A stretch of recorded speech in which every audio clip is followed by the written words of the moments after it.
सुप्रभात दर्शक बंधु। आज जानुआरी 9 तारिख शुक्रवार। चलतु नजर पकाइबा आज देश विदेश प्रमुख खबर गुड़िक किंतु ता पूर्व जदि आपण मैंने आम वीडियो को लाइक करना आम वीडियो को लाइक करी कमेंट रे जय जगन्नाथ लिखंतु। भत्ता टंका बढ़ाइले सरकार एतिकी टंका को हेला वृद्धि।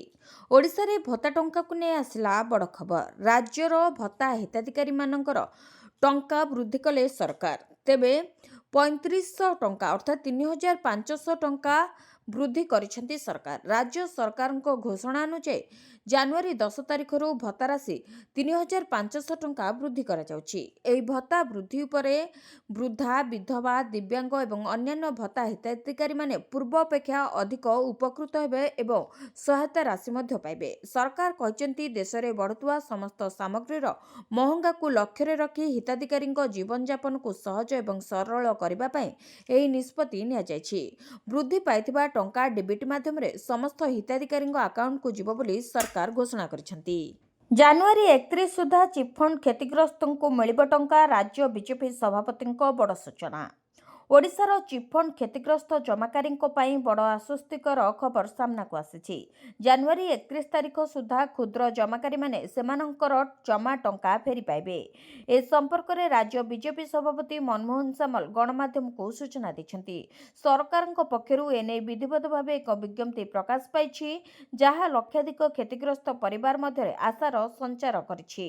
तेबे मनमोहन सामल कहचंती तदंत कमिशन द्वारा सुपारिश करा जायथिबा एवं ए टंका पाई नथिबा क्षुद्र जमाकारी को प्रथमे प्राधान्य दिया। प्रथम पर्यायर 8,000 रु 10,000 टंका पर्यंत जमा करथिबा व्यक्ति माने सेमानक टंका फेरी पाइबे। सरकार वर्तमान सुधा प्राय 5 लाख नूतन जमाकारी को चिन्हट करिसेंती जेमानकु जानुआरी शेष सुधा अर्थ प्रदान करा जिवो। से आउरी मध्ये कहचंती जे निर्वाचन पूर्वरु बीजेपी जो प्रतिश्रुति देथिला ताहा पालन करुछि। बाकी थिबा क्षुद्र जमाकारी को तुरंत सहायता जोगाई दिया जिवो। या सहित से आश्वासन दैछंती जे केवल क्षुद्र जमाकारी नुहंती बरं पर्यायक्रमे बड़ जमाकारी को टंका मध्य फेरस्त करा घर आसिला नुआ लिस्ट। सुलभ बासगृह प्रकल्प गुड़िकर स्थिति समीक्षा करने सह निर्माण सरिथिबा गृह गुड़िकर सठिक बंटन और व्यवहार पर एक उच्चस्तरीय बैठक अनुष्ठित होइथिला। गृह निर्माण और नगर उन्नयन विभाग प्रमुख शासन सचिव श्रीमती उषा पाढ़ी अध्यक्षतार अनुष्ठित यह बैठक में बासगृह बंटन प्रक्रिया को सरल करने और योजनाबद्ध शहरी विकास उपर गुरुत्व दिया।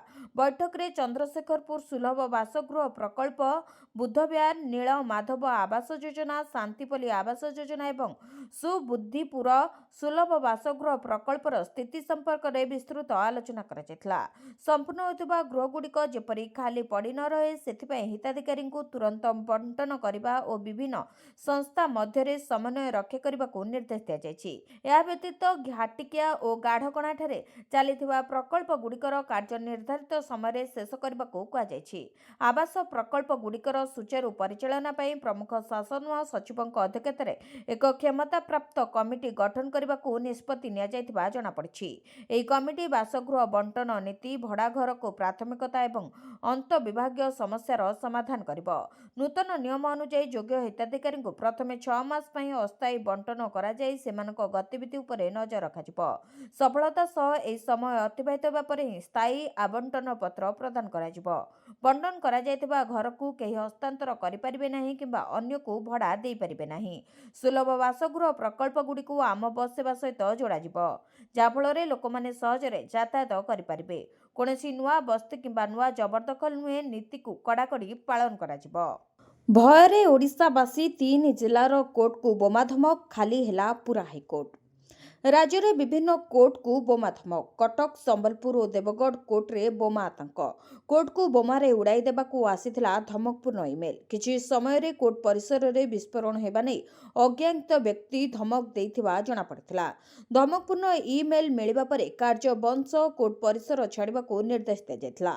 समस्त कर्मचारी, वकील और महकिल कोर्ट परिसर रु बाहरी आसीथिले। समस्त कोर्ट परिसर रे आंटी बम स्क्वाड सह पुलिस मध्य मुतयन होइथिले। घटनास्थल तन तन करी जांच करा छानबीन करथिला टीम।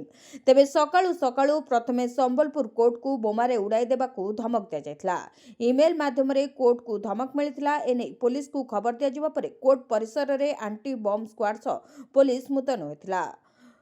मेटाल डिटेक्टर और संधानी कुकुर जरिया जांच चलता तेबे किए मेल करी एही धमक देथिला पुलिस एजाबत स्पष्ट करिपारि नाही। बढ़िला पार्किंग फी एबे 24 घंटा पई देबाकू हेबो 500 टंका।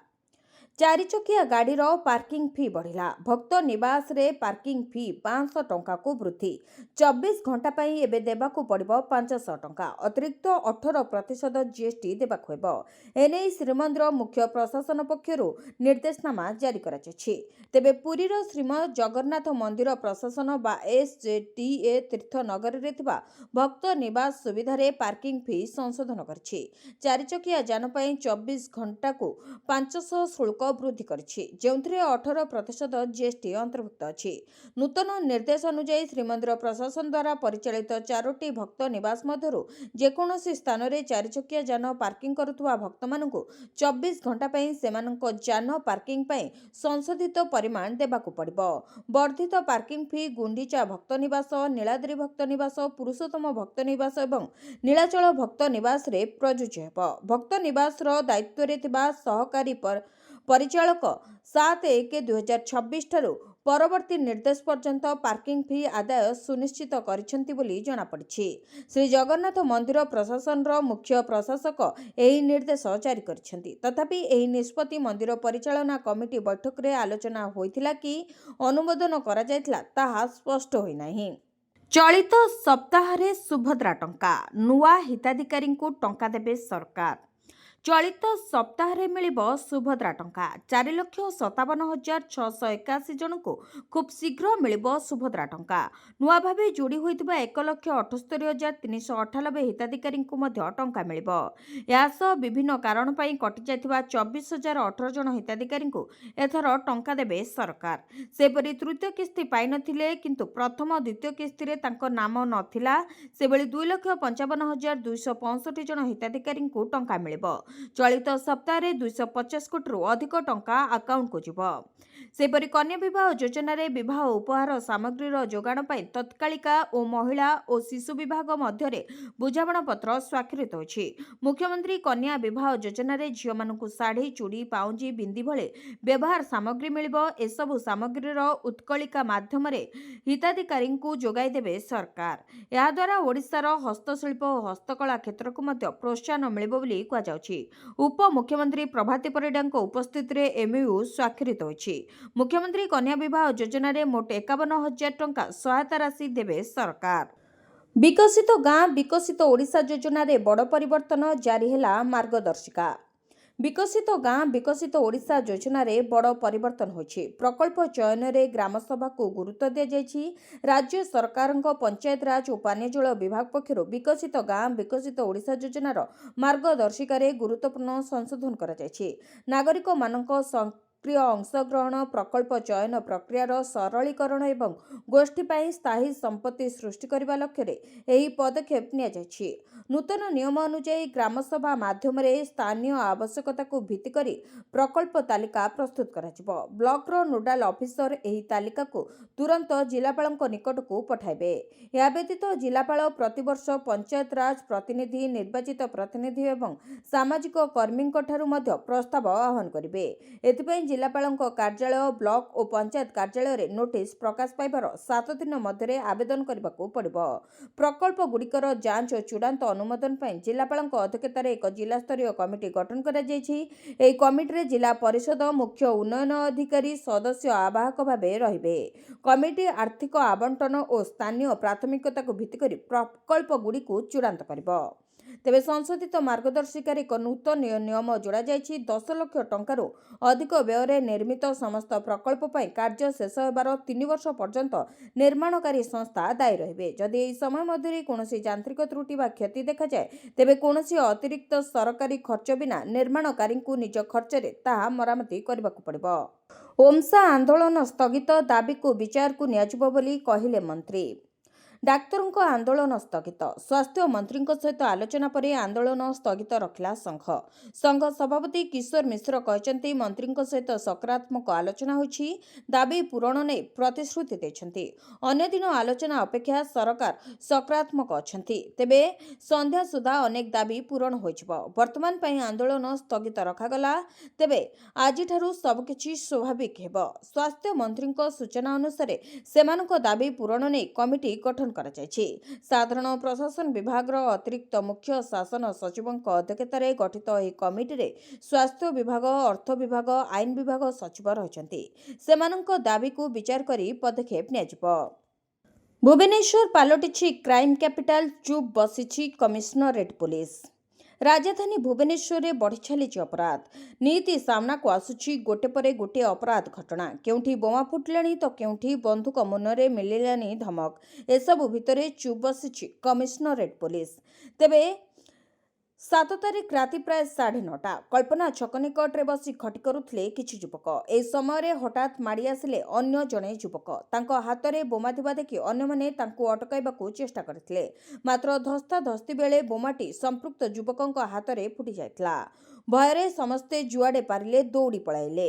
ପରେ ପୋଲିସ ପହଞ୍ଚି ଗୁରୁତର ଯୁବକଙ୍କୁ ଉଦ୍ଧାର କରି ମେଡିକାଲ ନେଇଛି। ତେବେ ଘଟଣାରେ ଜଣକୁ ଅଟକ ରଖି ଖୋଳତାଡ଼ କରିଚାଲିଛି ପୋଲିସ। ସୂଚନା ଅନୁଯାୟୀ ଚିନ୍ତାମଣୀଶ୍ୱର ଅଞ୍ଚଳରେ କିଛି ଦିନ ହେଲା ଦୁଇ ଗୋଷ୍ଠୀଙ୍କ ମଧ୍ୟରେ ପତିଆରା ବଢ଼ାଇବାକୁ ନେଇ ବିବାଦ ଆରମ୍ଭ ଲାଗି ରହିଥିଲା। ଏହାକୁ ନେଇ ଏ ଘଟଣା ଘଟିଥିବା କୁହାଯାଉଛି। ଖାଲି ଗୋଟିଏ ଘଟଣା ନୁହେଁ, ଗତ କିଛି ଦିନ ହେଲା ଅଶାନ୍ତ ରହିଛି ରାଜଧାନୀ ଭୁବନେଶ୍ୱର। ତେବେ ଗତକାଲି ଏକ ଭିଡିଓ ଭାଇରାଲ ମଧ୍ୟ ହୋଇଥିଲା, ଯେଉଁଥିରେ ଦେଖିବାକୁ ମିଳିଥିଲା ଜଣେ ଯୁବକ ହାତରେ ବନ୍ଧୁକ ଧରି ଖୁଲ୍ଲମଖୁଲା କାର୍ ଭିତରେ ଥିବା ଜଣେ ଯୁବତୀଙ୍କୁ ଧମକାଉଛନ୍ତି। ଏହା ପୂର୍ବରୁ ଭୁବନେଶ୍ୱର ନୟାପଲ୍ଲୀ ଅଞ୍ଚଳରେ ହୋଇଥିଲା ଗୋଷ୍ଠୀ ସଂଘର୍ଷ। ଗତ ଜାନୁଆରୀ 1ରେ ଘଟଣାରେ ଗୁରୁତର ଥିବା ଯୁବକଙ୍କର ଚିକିତ୍ସାଧୀନ ଅବସ୍ଥାରେ ମୃତ୍ୟୁ ଘଟିଥିଲା। ଲୋକଙ୍କଠାରୁ ମୋଟା ଅଙ୍କର ଜରିମାନା, ପୋଲିସ ଗାଡ଼ିକୁ କ'ଣ 7 ଖୁନ୍ ମାଫ? ପ୍ରଦୂଷଣ ସାର୍ଟିଫିକେଟ୍ ଯନ୍ତ୍ରଣାରେ ଧନ୍ଦି ହେଉଛନ୍ତି ସାଧାରଣ ଲୋକେ। ପ୍ରଦୂଷଣ ସାର୍ଟିଫିକେଟ୍ ନଥିଲେ ମାଫ୍ ମିଳିବନି ବୋଲି ଚେତାଇ ଦେଇଛନ୍ତି ସରକାର। ହେଲେ ଏହି ନିୟମର ଧଜ୍ଜିଆ ଉଡ଼ାଇଛି ପୋଲିସ ବିଭାଗ। ଅନ୍ୟପଟେ ଲୋକଙ୍କ ପାଇଁ ଆନ୍ଦୋଳନକୁ ଓହ୍ଲାଇଛି ଛାତ୍ର ବିଜେଡି। ତେବେ ଲୋକଙ୍କଠାରୁ ମୋଟା ଅଙ୍କର ଜରିମାନା, ପୋଲିସ ଗାଡ଼ିକୁ କ'ଣ 7 ଖୁନ୍ ମାଫ ବୋଲି ପ୍ରଶ୍ନ ଉଠିଛି। OD05AG5376 ସେପରି OD05BM6435। ଅନ୍ୟ ନମ୍ବରଟି ହେଉଛି OD05BE2183। ଆଉ ଏକ ଗାଡ଼ି ନମ୍ବର ହେଉଛି OD05BM5835। ଏହି ନମ୍ବର ଗାଡ଼ିଗୁଡ଼ିକର ଦୀର୍ଘ 2ରୁ 3 ବର୍ଷ ହେବ ନାହିଁ ପ୍ରଦୂଷଣ ସାର୍ଟିଫିକେଟ୍। ନା ଏହି ଗାଡ଼ି ନମ୍ବରରେ କେବେ ଚାଲାଣ କଟିଛି, ନା ଫାଇନ୍ ଆଦାୟ କରିଛନ୍ତି ସରକାର। କାରଣ ଗାଡ଼ିରେ ଲାଗିଛି ଓଡ଼ିଶା ପୋଲିସର ଟ୍ୟାଗ। ବିଡ଼ମ୍ବନାର ବିଷୟ, ଚେକିଂ ପାଇଁ ଏହି ଗାଡ଼ିକୁ ସାଥିରେ ଧରି ଯାଉଛି ପରିବହନ ବିଭାଗ। ବିଭାଗୀୟ ଅଧିକାରୀ ଜାଣିଛନ୍ତି ଗାଡ଼ିରେ ପ୍ରଦୂଷଣ ସାର୍ଟିଫିକେଟ୍ ନାହିଁ, ହେଲେ ଫାଇନ୍ କାଟିବାକୁ କେବେ ସାହସ ଜୁଟାଇ ପାରିନାହାନ୍ତି। ଅନ୍ୟପଟେ ସାଧାରଣ ଲୋକଙ୍କ ଗାଡ଼ିରେ ବିଭିନ୍ନ ଆଳରେ ମନଇଚ୍ଛା ଫାଇନ୍ କାଟୁଛି ପରିବହନ ବିଭାଗ, ଯାହାକୁ ନେଇ ସାଧାରଣରେ ଅସନ୍ତୋଷ ଦେଖାଦେଇଛି। ପ୍ରଶ୍ନ ଉଠୁଛି, ସାଧାରଣ ଲୋକଙ୍କ ପାଇଁ ଗାଡ଼ି ପାଇଁ ଗୋଟିଏ ନିୟମ, ପୋଲିସ ଗାଡ଼ି ପାଇଁ କ'ଣ ଅଲଗା ନିୟମ କି? ପ୍ରଦୂଷଣ ସାର୍ଟିଫିକେଟ୍ ଓ ଫାଇନ୍କୁ ନେଇ ଲୋକଙ୍କ ମଧ୍ୟରେ ଅସନ୍ତୋଷ ଭିତରେ ଆନ୍ଦୋଳନକୁ ଓହ୍ଲାଇଛି ବିଜେଡି। ଭୁବନେଶ୍ୱର RTO 1 ସାମ୍ନାରେ ଅଭିନବ ଢଙ୍ଗରେ ଆନ୍ଦୋଳନ କରି ଅଧିକାରୀଙ୍କୁ ଗଛ ବାଣ୍ଟିଛି ବିଜେଡିର ଛାତ୍ର ଶାଖା। ପ୍ରଦୂଷଣ କରୁଥିବା ବଡ଼ ବଡ଼ କମ୍ପାନୀକୁ ଜରିମାନା ଛାଡ଼ କରି ସାଧାରଣ ଗାଡ଼ି ଚାଳକଙ୍କୁ ହଇରାଣ କରାଯାଉଥିବାର ଅଭିଯୋଗ ଆଣିଛି ଦଳ। ବେଆଇନ ଭାବେ ଜରିମାନା ଆଦାୟ କଲେ ରାଜ୍ୟବ୍ୟାପୀ ଆନ୍ଦୋଳନ ସହ ଓଡ଼ିଶା ବନ୍ଦର ଡାକରା ଦେଇଛି ବିଜେଡି। ତେବେ ପ୍ରଦୂଷଣ ସାର୍ଟିଫିକେଟ୍ ଫାଇନ୍ ମାମଲା ହାଇକୋର୍ଟରେ ପହଞ୍ଚିଛି। 2 ସପ୍ତାହ ମଧ୍ୟରେ ରାଜ୍ୟ ସରକାର ଓ ପରିବହନ କମିଶନରଙ୍କୁ ଜବାବ ମାଗିଛନ୍ତି କୋର୍ଟ। ବମ୍ ସ୍କ୍ୱାଡ୍ ଯାଞ୍ଚ ପରେ ସ୍ୱାଭାବିକ ହେଲା କୋର୍ଟ କାର୍ଯ୍ୟ, ଆଇନମନ୍ତ୍ରୀ କହିଲେ ମିଛ ବୋମା ଧମକ। ରାଜ୍ୟର ବିଭିନ୍ନ କୋର୍ଟରେ ବୋମା ଖବରକୁ ନେଇ ବଡ଼ ହଲଚଲ ଦେଖିବାକୁ ମିଳିଥିଲା। କଟକ, ସମ୍ବଲପୁର ଓ ଦେବଗଡ଼ କୋର୍ଟରେ ବୋମା ଥିବା ନେଇ ଆସିଥିବା ଧମକକୁ ସାରା ରାଜ୍ୟ ହୁଲସ୍ଥୁଲ ହୋଇଯାଇଥିଲା। ଇମେଲ୍ ଜରିଆରେ ଧମକ ମିଳିଥିଲା। ଏପରିକି ଶୀଘ୍ର କୋର୍ଟ ଖାଲି କରାଯିବାକୁ ବି କୁହାଯାଇଥିଲା। ତୁରନ୍ତ ସୁରକ୍ଷାକର୍ମୀ ଓ ବମ୍ ସ୍କ୍ୱାଡ୍ କୋର୍ଟଗୁଡ଼ିକରେ ପହଞ୍ଚି ତନାଘନା ଜୋରଦାର କରିଥିଲେ। ତେବେ ହାଇକୋର୍ଟରେ ପହଞ୍ଚିଥିଲେ ଡିଜିପି। ସୁରକ୍ଷା ବ୍ୟବସ୍ଥାର ଯାଞ୍ଚ ମଧ୍ୟ କରିଥିଲେ। ଏହି ସମୟରେ କୋର୍ଟଗୁଡ଼ିକୁ ଖାଲି କରାଯାଇ ତନ୍ନ ତନ୍ନ ଯାଞ୍ଚ କରାଯାଇଥିଲା। କରାଯାଇଥିଲା। ତେବେ ରାଜ୍ୟରେ 3ଟି କୋର୍ଟକୁ ବୋମା ଧମକ ପରେ ମୁଖ୍ୟମନ୍ତ୍ରୀ ଏହାର ତଦନ୍ତ ନିର୍ଦ୍ଦେଶ ଦେଇଥିଲେ। ପରିସ୍ଥିତି ଉପରେ ତୀକ୍ଷ୍ଣ ନଜର ରଖିବା ସହ ତଦନ୍ତ କରି ଅପରାଧୀଙ୍କୁ ଖୋଜିବାକୁ ନିର୍ଦ୍ଦେଶ ଦେଇଥିଲେ। ଏହି ପ୍ରସଙ୍ଗରେ ବଡ଼ ବୈଠକ ଡାକିଥିଲେ ମୁଖ୍ୟମନ୍ତ୍ରୀ। ସନ୍ଧ୍ୟାରେ ଉଚ୍ଚସ୍ତରୀୟ ବୈଠକ ବସିବା ସହ ଯାଞ୍ଚ ଚାଲିଛି ଓ ଭୟଭୀତ ହେବାର ନାହିଁ ବୋଲି କହିଥିଲେ ଡିଜିପି।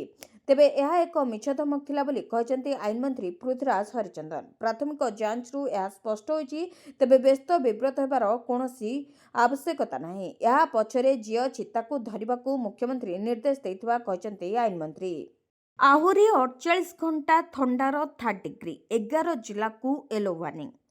ଆସନ୍ତା 48 ଘଣ୍ଟା ପାଇଁ ରାଜ୍ୟରେ ଶୀତ ଲହରୀ ଜାରି ରହିବ। ଆସନ୍ତା 24 ଘଣ୍ଟା ପାଇଁ ସୁନ୍ଦରଗଡ଼, ଝାରସୁଗୁଡ଼ା, ଢେଙ୍କାନାଳ, ଅନୁଗୁଳ, କଟକ, ଖୋର୍ଦ୍ଧା, ବାଲେଶ୍ୱର, ଜଗତସିଂହପୁର, କନ୍ଧମାଳ, କଳାହାଣ୍ଡି, ନବରଙ୍ଗପୁରରେ ପ୍ରବଳ ଶୀତ ନେଇ ୟେଲୋ ୱାର୍ଣ୍ଣିଂ ଜାରି କଲା ଆଞ୍ଚଳିକ ପାଣିପାଗ ବିଭାଗ। 9.4 ଡିଗ୍ରୀ ତାପମାତ୍ରା ସହ ହାଡ଼ଭଙ୍ଗା ଶୀତରେ ଥରିଲା ରାଜଧାନୀ। 2013 ମସିହାରେ 9.3 ଡିଗ୍ରୀ ତାପମାତ୍ରା ରେକର୍ଡ ହୋଇଥିବା ବେଳେ 13 ବର୍ଷ ପରେ ସବୁଠାରୁ କମ୍ ରାତି ତାପମାତ୍ରା ରହିଛି। ଏପଟେ 24 ସହରରେ 10 ଡିଗ୍ରୀ କିମ୍ବା କମ୍ ରାତି ତାପମାତ୍ରା ରେକର୍ଡ ହୋଇଥିବା ବେଳେ 4 ଦିନ ପର୍ଯ୍ୟନ୍ତ ଘନ କୁହୁଡ଼ି ସମ୍ଭାବନା ନାହିଁ। 2 ଦିନ ପରେ କମିବ ଶୀତ। ସାରା ରାଜ୍ୟରେ ଅସମ୍ଭାଳ ଥଣ୍ଡା। ଉପକୂଳରୁ ଉପାନ୍ତ ସବୁଠି ଶୀତଲହରୀ ଅନୁଭୂତ ହେଉଛି। ସକାଳୁ କୁହୁଡ଼ି ସାଙ୍ଗକୁ ଶୀତୁଆ ପବନ ଜନଜୀବନକୁ ଅସ୍ତବ୍ୟସ୍ତ କରୁଛି। ଏପଟେ ରାଜଧାନୀରେ ବାଘୁଆ ଶୀତ। ସକାଳ 5:30 ସମୟରେ 10 ଡିଗ୍ରୀରୁ ଖସି ଆସିଥିଲା ରାତିର ତାପମାତ୍ରା। ସନ୍ଧ୍ୟା ପରେ ଥଣ୍ଡାରେ ଥରୁଥିଲା ଭୁବନେଶ୍ୱର। ଭୁବନେଶ୍ୱରରେ ଚଳିତ ବର୍ଷ ଏହା ରେକର୍ଡ ତାପମାତ୍ରା। ଜାନୁଆରୀ 4 ତାରିଖରେ 16 ଡିଗ୍ରୀ, ଜାନୁଆରୀ 5 ତାରିଖରେ 18 ଡିଗ୍ରୀ, ଜାନୁଆରୀ 6 ତାରିଖରେ 15.4 ଡିଗ୍ରୀ, 7 ତାରିଖରେ 11.4 ଡିଗ୍ରୀ ଓ 8 ତାରିଖରେ 10.8 ଡିଗ୍ରୀ ରେକର୍ଡ ହୋଇଛି।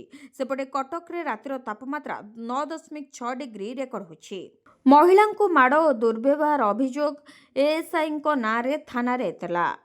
ପୋଲିସ ବାବୁଙ୍କ ବିରୋଧରେ ଥାନାରେ ଫେରାଦ ହେଲେ ମହିଳା। ଘରେ ପଶି ମହିଳାଙ୍କୁ ମାଡ଼ ମାରିବା ସହ ଅସଭ୍ୟ ଭାଷାରେ ଗାଳିଗୁଲଜ କରିଥିବା ଅଭିଯୋଗ କରିଛନ୍ତି ମହିଳାମାନେ। ଆଉ ନ୍ୟାୟ ନ ମିଳିବା ଯାଏ ଥାନାରେ ଧାରଣା ଦେବା ସହ ବିଷ ପିଇବାକୁ ଚେତାବନୀ ଦେଇଛନ୍ତି। ତେବେ ଏଭଳି ଏକ ଘଟଣା ଦେଖିବାକୁ ମିଳିଛି କେନ୍ଦ୍ରାପଡ଼ା ଆଳିଥାନା ଅନ୍ତର୍ଗତ ଜୁଆଣିଆ ଗାଁରେ। ତେବେ ଘରବାଡ଼ି ବିବାଦକୁ ନେଇ ଦୁଇ ପରିବାର ମଧ୍ୟରେ ଗଣ୍ଡଗୋଳ ହୋଇଥିଲା।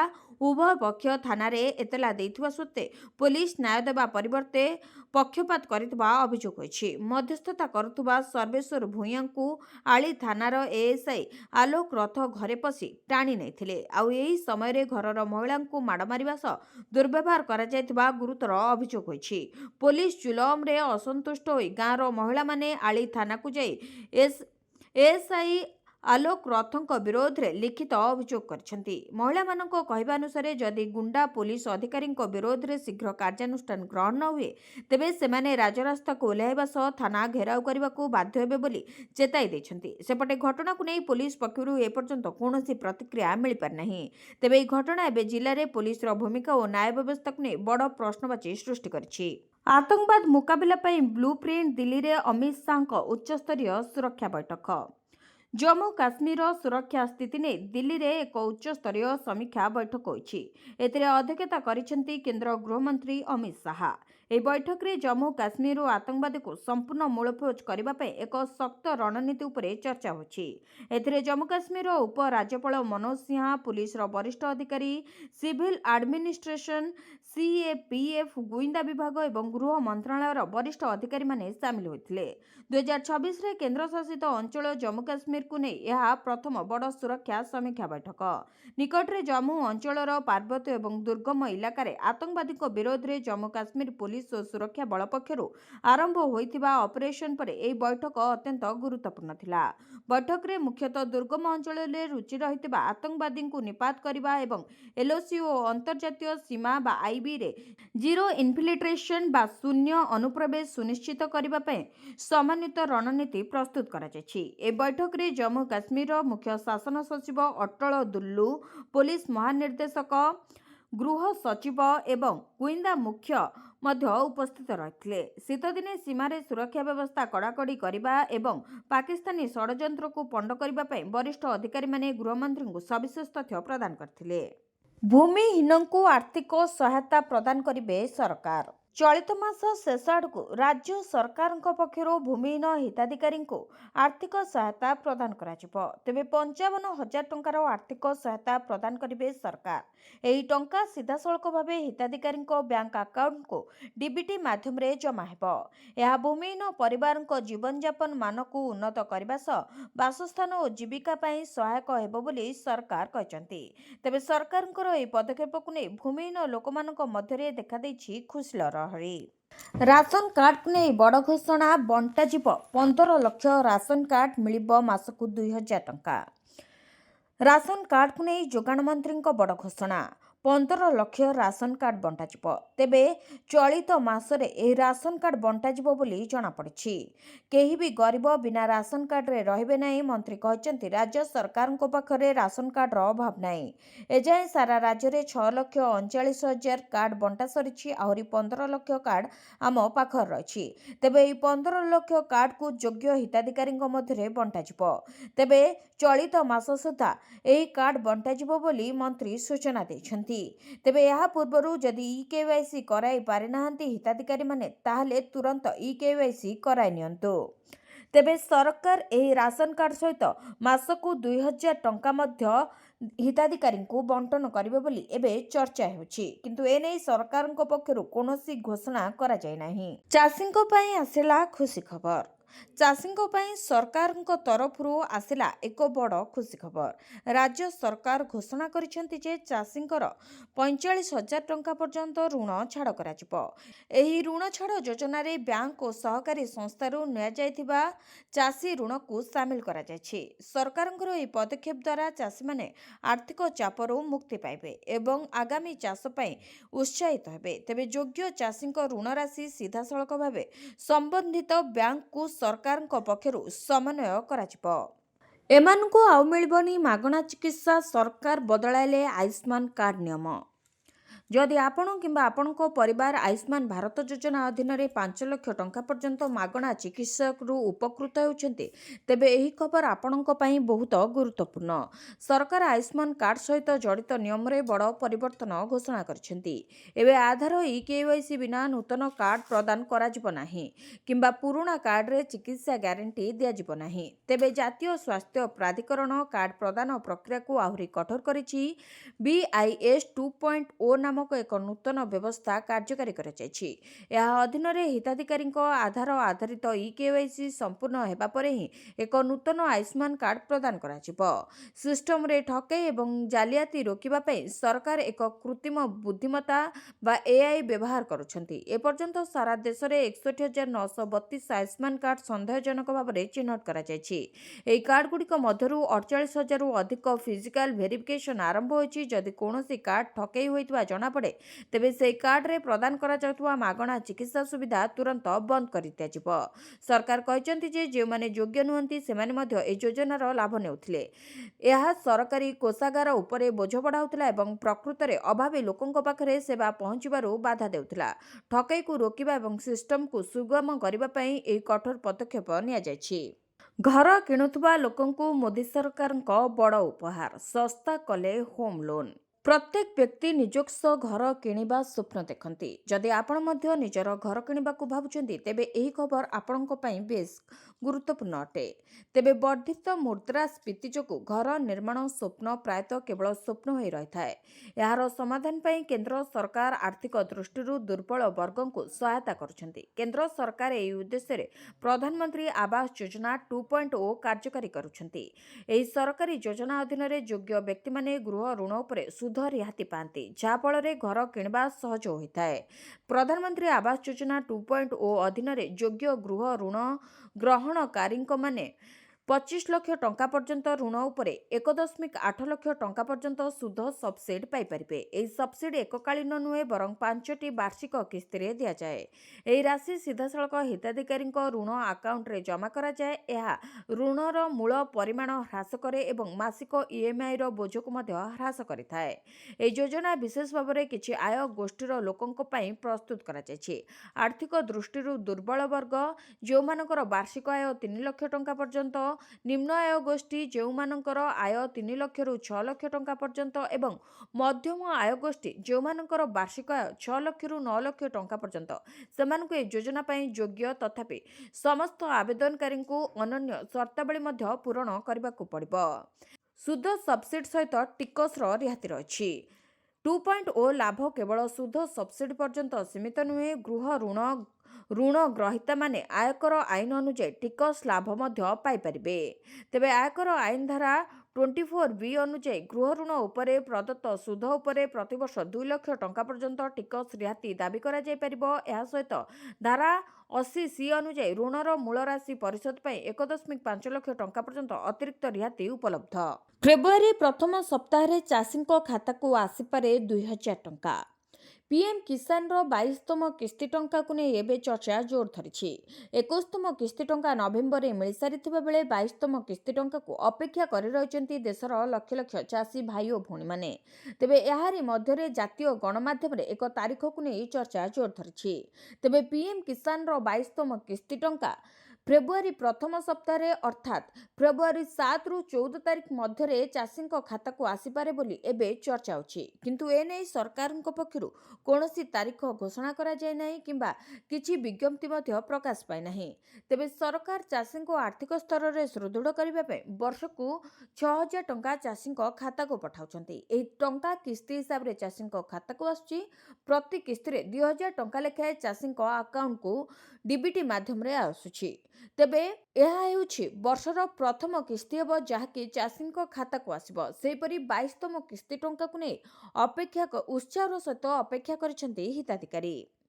ଭିଡ଼ିଓଟିକୁ ଶେଷ ଯାଏ ଦେଖିଥିବାରୁ ଆପଣଙ୍କୁ ଧନ୍ୟବାଦ। ଯଦି ଆପଣମାନେ ଏପର୍ଯ୍ୟନ୍ତ ଆମ ଭିଡ଼ିଓକୁ ଲାଇକ୍ କରିନାହାନ୍ତି ଆମ ଭିଡ଼ିଓକୁ ଲାଇକ୍ କରି କମେଣ୍ଟରେ ଜୟ ଜଗନ୍ନାଥ ଲେଖନ୍ତୁ। ଏଥିସହିତ ଆମ ଚ୍ୟାନେଲକୁ ସବସ୍କ୍ରାଇବ୍ କରି ପାଖରେ ଥିବା ବେଲ୍ ଆଇକନକୁ ପ୍ରେସ୍ କରନ୍ତୁ।